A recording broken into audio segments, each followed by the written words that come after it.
Hey friends, my name's Jacob. I want to give you my opinion of the Naoki Fine Japanese Matcha. This does come in a smaller container, ceremonial grade matcha. Let's go ahead and see what this looks like whenever we're making it. So I've already made a glass for my wife. As you can see, it froths up really well. If you're using a frother or a whisk, it does make a really nice froth on top. I'm using this electric whisker here. And then my wife likes milk in her matcha as well as some sugar. So I got a sugar stick here. Also just got some plain milk. And that makes it a bit creamier, a bit sweeter, not quite as earthy or grassy.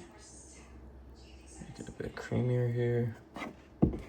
I like warm matcha, but you can also do iced or frozen matcha. And the Naoki matcha, in my opinion, is very comparable to the matcha that I got in internationally whenever I was traveling and I was tasting different matchas. This one here is conveniently available on Amazon and it has everything that I'm looking for, but I don't have to travel halfway around the world to try and find it. So it does, one thing that I would say is that it does come in a smaller container. It's not a huge bag of matcha, and it does come wrapped inside of this bag here. But there's what the pot matcha actually looks like. I don't see any sort of clumping or anything with this matcha powder. I do use a strainer to declump everything and, whenever I'm actually making the tea. But overall, been very happy with this. Have an amazing rest of your day.